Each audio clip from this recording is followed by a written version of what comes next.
ගරු කතානායකතුමනි ස්තුතියි අද විශේෂයෙන්ම බුද්ධ ශාසන ආගමික සංස්කෘති කටයුතුව පරිසර අමාත්‍යාංශය යටතේ අදහස් කීපයක් දැක්වීමට අවස්ථාව ලැබීම ගැන ස්තුතිවන්ත වෙනවා. பிரதி கதாநாயக அவர்களே, இன்று இந்த விவாதத்தில் முக்கியமான சில காரணங்கள் நாங்கள் முன்வைக்க வேணும். என்னென்றால் இந்த நாட்டிலேயும் இந்த பாராளுமன்றத்திலேயும் கடந்த காலத்தில் சிறு பிள்ளைகளுடைய விவாகங்களை பற்றி பல கருத்துக்கள் முன்வைத்திருக்கிறது. හරියන්න නම් මල්ලි හරිම තැනට යන්න ඕන. LOLC Finance හරියන්න හරිම තැන. நாங்கள் அண்மையிலே கண்டோம், எங்களுடைய இப்போது பாராளுமன்றத்தில் இருக்கக்கூடிய அமைச்சர் ஒருவரும் பாராளுமன்றத்துக்கு வர முந்தியும் அவர்களும் இந்த கருத்தை முன்வைத்திருந்தார்கள். அதே போல இந்த பாராளுமன்றத்தில் இருக்கக்கூடிய கௌரவ அர்ச்சுனா அவர்களும் இப்போ 2 வாரத்துக்கு முன்னால் இந்த சிறு பிள்ளைகளுடைய விவகாரங்களை பற்றி முஸ்லிம் சமூகத்தை நோக்கி முஸ்லிம் சமூகத்துக்கே குற்றச்சாட்டி முஸ்லிம் சமூகத்திலே தான் கூடுதலான சிறு பிள்ளைகளுடைய விவாகங்கள் நடக்கிறது என்று பல கருத்துக்கள் அவர் முன்வைத்தார். அந்த கருத்துக்களிலே அவர்கள் இந்த நாட்டிலே ஒரு சட்டம் இருக்க வேண்டும் என்றும் சொன்னார். நான் இப்போது என்னுடைய கையிலே இருக்கிறது 2012 சென்சஸ் அண்ட் ஸ்டாட்டிஸ்டிக் டிபார்ட்மெண்ட்டில் அவர்கள் முன்வைத்த கருத்து. ஏனென்றால் இந்த 2012 தான் கடைசியாக இந்த சென்சஸ் டிபார்ட்மெண்ட்டால் இதை பற்றி அவர்கள் செய்த விசாரணை நடந்தது. கடைசி வருடம் 2012. கடந்த 2012 இன்னும் வர காட்டியும் சென்சஸ் டிபார்ட்மெண்ட் அவர்கள் இதை பற்றி புள்ளி விபரங்கள் செய்து இல்லை. எனவே இதை நாங்கள் பார்த்தோம் என்றால் 17 வயசிலிருந்து குறைந்த பிள்ளைகளுடைய விவாகங்களை நாங்கள் எடுத்தால் இந்த நாட்டிலே பெரும்பான்மை மக்கள் அப்படின்னா சிங்கள மக்களுடைய தொகை பெர்சன்டேஜ் படி எடுத்தால் 169% சிறு பிள்ளைகளுடைய விவாகங்கள் நடந்திருக்கிறது. அப்படி என்றால் 17 வயதுக்கு குறைய பிள்ளைகள். அது நாங்கள் தொகையை எடுத்தால் 21,510. அதே போல இலங்கை தமிழர்களுடைய தொகையை எடுத்தால் 113%. அது 3,925 நடந்திருக்கிறது. மலைய தமிழ் மக்களுடைய அவர்களுடைய இதை பார்த்தால் 108% நடந்திருக்கிறது, 1,312. அதே போல முஸ்லிம் சமூகத்துடைய பார்த்தால் 114% நடந்திருக்கிறது, 4,329. நாங்கள் பார்த்தோம் என்றால் அப்படி என்றால் இந்த புள்ளி விபரத்தை பார்த்தால் ஸ்டாட்டிஸ்டிக் சயின்ஸ் டிபார்ட்மெண்டால கொடுத்த இந்த புள்ளி விபரத்தை பார்த்தால் இது எல்லா சமூகத்திலையும் நடந்திருக்கிறது. இது பெரும்பான்மை சமூகத்திலே நடந்திருக்கிறது, தமிழ் சமூகத்திலே நடந்திருக்கிறது, முஸ்லிம் சமூகத்திலேயும் நடந்திருக்கிறது. இது ஒரு பொது பிரச்சனை உண்டு. அந்த பொது பிரச்சனையை பேசாமல் ஒரு சமூகத்துக்கு மற்றும் அதிலே குத்தத்தை முன்வைத்து பேசுறது என்றால் அது பின்னால வேறொரு தாக்கங்கள் திட்டங்கள் இருக்கேலும். ஏனென்றால் எங்களுடைய நாட்டிலே நடக்கக்கூடிய சிறு பிள்ளைகளுடைய விவாகங்கள் எல்லா சமூகத்திலையும் நடந்திருக்கிற நேரத்தில், ஆனால் மற்ற சமூகத்தை பற்றி பேசாமல் ஒரு சமூகத்துக்கு குத்தத்தை சாற்றுறது என்று சொன்னால் அதனால அது பின்னாலே வேறொரு அரசியல் காரணங்கள் இருக்கேனும் என்று ஒரு சந்தேகம் எங்களுக்கு இருக்கிறது. அதே போலதான் நான் அர்ஜுனா அவருடைய பேச்சிலே அவர் சொன்னார், இந்த நாட்டிலே ஒரு சட்டம் இருக்க வேணும் என்று.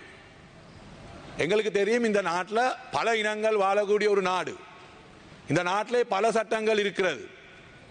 முஸ்லிம் மக்களை நோக்கி முஸ்லிம்களுடைய தனியார் சட்டம் இருக்கிறது. அதே போல கண்டிலே வாழக்கூடிய மக்களுக்கு உடனட்ட விவாக நீதி என்று சொல்வார்கள், அப்படி ஒரு சட்டம் இருக்கிறது. அதே போல தேசவலாம் சட்டம் இருக்கிறது. அப்படி சட்டம் இந்த நாட்டிலே இருக்கிறது. அப்படி சட்டம் தேவையாகவும் இருக்கிறது. என்னென்றால் இந்த நாட்டிலே வாழக்கூடிய பல மக்கள் இருக்கிறார்கள். அந்த பல மக்களுடைய தேவைகள் இருக்கிறது, அவர்களுடைய மத உரிமைகள் இருக்கிறது. அதனால அவர்களுடைய அந்த அடையாளம் காண வேணும். அதனால அந்த சட்டங்கள் இருக்க வேணும்.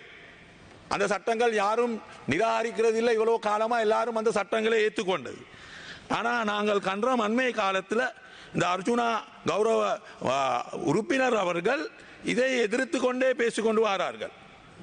நான் அவர்கள்கிட்ட நாங்களும் கேட்க விரும்புகிறோம், அப்படியாண்டா தேசவலாம் சட்டமும் தேவையில்லையா இந்த நாட்டில்? நீங்கள் தேசவலா சட்டத்துக்கும் எதிராக இருக்கிறீங்களா? நீங்கள் தேசவலாம் சட்டத்தை இந்த நாட்டில் இருந்து நீக்க வேணும் என்று நீங்கள் சொல்றீங்களா? அதனால அதுக்கு அவர்கள் பதில் கூற வேணும்.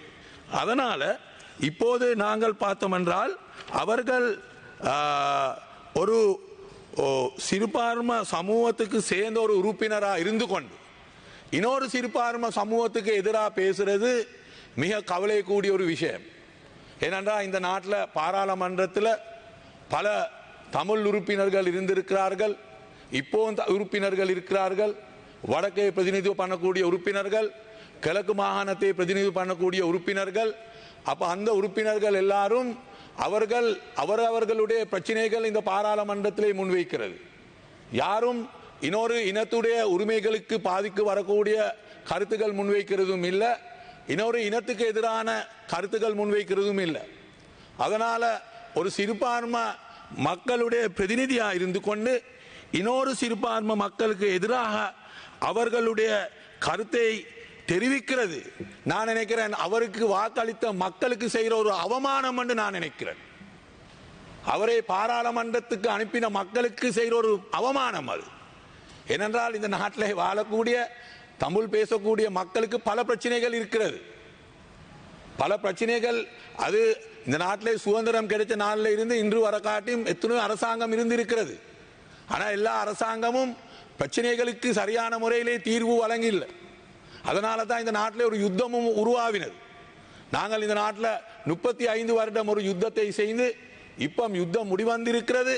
ஆனால் அந்த யுத்தத்தை உருவாக்கக்கூடிய காரணங்கள் ஆனால் இன்றும் எங்களுக்கு இன்னும் தீர்வு வழங்க இல்லாத கூடிய நிலைமை தான் காணப்படுகிறது. இப்ப யுத்தம் முடிவந்ததும் எங்களுக்கு தெரியும் 15 வருடமாக இருக்கிறது.